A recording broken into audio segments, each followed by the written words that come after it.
The OKC Thunder are 3-0, and Russell Westbrook is a god.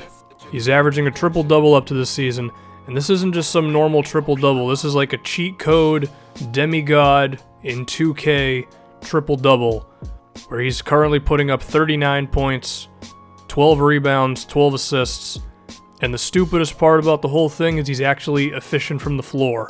He's at 45% from the floor and 44% from three, which is just stupid on so many levels.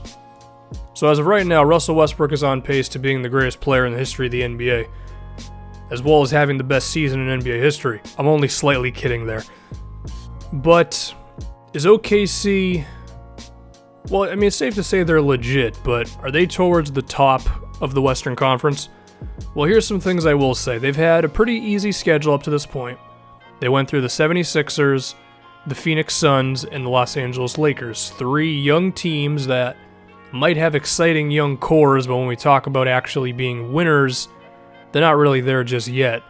And also, we can say with Westbrook, the one good defensive point guard he's gone up against so far has been Eric Bledsoe.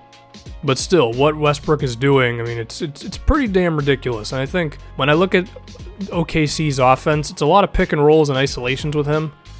It's not the most dynamic style, but at the same time, I think they have the personnel to where that works. Of course, Russ is a beast, but Steven Adams is a pretty damn good pick and roll big man as well. Enes Kanter can do pick and rolls and drive to the rim as well, so I'm not really that concerned about their perhaps not very complex offensive system.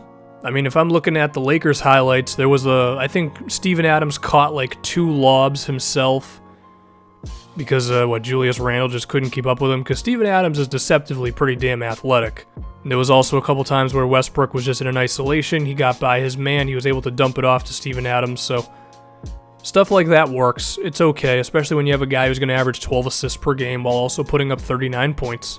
But there are some things I am concerned about with these guys, one of which is Victor Oladipo.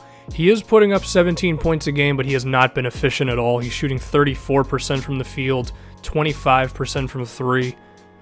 The last game against the Lakers, he was 3 for 7 from 3, but besides that, he has not been efficient yet.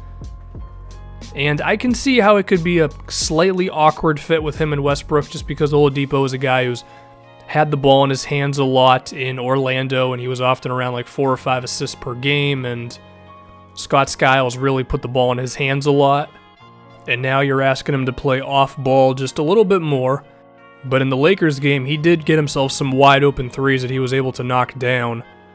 So hopefully Oladipo can keep that up. I mean, as a shooter for his career, Oladipo, to be honest, he's never been the best three-point shooter. He managed to get to 35% last year. You have to assume just with Westbrook getting him open looks that it'll be better, I would hope.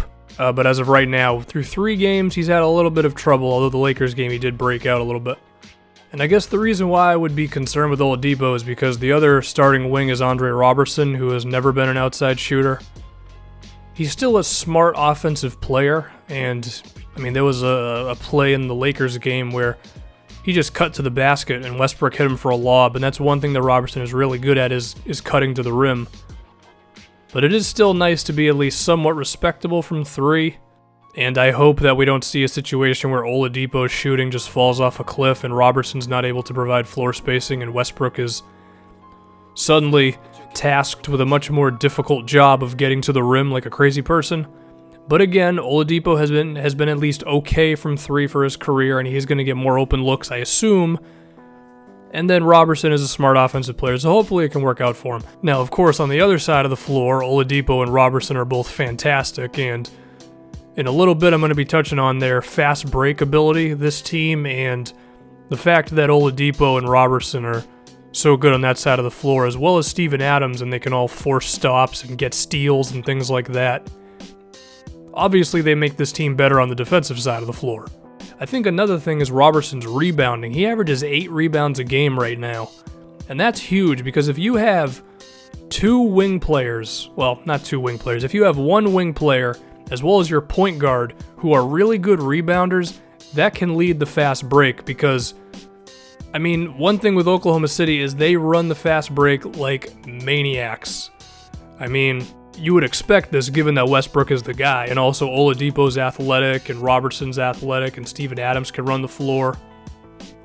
And Kanter, weirdly enough, even though Kanter's lateral quickness and ability to play defense isn't really there, going in a straight line, he's actually decently fast for a big man. So you got a lot of guys who can get up and down the floor, and having pretty much 4 guys who are rebounders on your team with Westbrook, Robertson, Steven Adams, and Enes Kanter, that's definitely going to get you some extra points.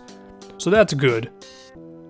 Also, I just realized that Westbrook is getting to the free throw line 6 times a game as he's attempting 12 free throws a game. What the hell, dude? That's like the stupidest stat I've ever seen. Now, another area where I could be concerned with these guys is their second unit, because you're rolling with Kyle Singler, who was the worst player in the NBA last year, Ersan Ilyasova, who's slow as hell, and if he's not hitting threes at the power forward position, he's pretty much useless. Anthony Morrow, good three-point shooter. Hopefully he can get some more minutes, but defensively he's not the best. I think the Thunder could make a trade to either acquire a shooter or to get another guy who can run the fast break well, because it just seems like that's what they're going to roll with, is defense, getting steals, fast breaks, and letting Westbrook just be a beast in the open floor as well as the half court. So I think if they could acquire another wing who could really make an impact like that, I think it would be really good for them. As far as who that actually is, I don't know. I just thought of this on the top of my head. If Corey Brewer could hit threes, he'd be perfect. But then again, if he could hit threes, he'd be perfect for everybody. Just something like that, you know, because I'm looking at that second unit. You got Singler, Ilyasova, Sabonis is only a rookie. Actually, he's starting, but he's only playing 13 minutes a game, so that's weird. I just think they could use another wing player. Now, moving on to the rest of the season, like I've said, hopefully Oladipo's shooting can be good enough to where Westbrook has some room to operate. And actually, speaking of Oladipo, if the Thunder were to acquire another wing who could really make an impact for them, I think then you could stagger Oladipo with the second unit a bit, because that way it would give him some more opportunities to have the ball in his hands and run your offense a bit more, and then you could put in the other wing, whoever it may be, to provide Westbrook with hopefully some shooting. And that's just a move I think they should make. You know how like Charlotte at the trade deadline last year traded for Courtney Lee? If someone like that becomes available, I think OKC should definitely jump on it. But as we move through the rest of the season, I just want to see, one, you got to imagine Westbrook isn't going to maintain 39 points per game. So whatever he will dip down to, maybe it's 27, 28 points. And I mean, the triple-double possibility is real. Like, he very well might average a triple-double this season. I also think he's aware of that, which is not a bad thing because he's killing it right now. And if he can maintain his efficiency, then my goodness, that's one of the greatest seasons we've ever seen. Hopefully Oladipo's offense comes around. One more guy off the bench I would love. I'm surprised Joffrey Laverne's not getting more minutes. He's a big man who can shoot. He's athletic. I feel like he fits in well with what they're doing. He has been predominantly a center, but I think you might be able to play him at the power forward position too. So their next game, they have the Los Angeles Clippers. I think this is their first real test as they're going up against a good team. Westbrook's also going up against Chris Paul, who's a damn good defensive point guard, although Westbrook does kill him when it comes to athleticism.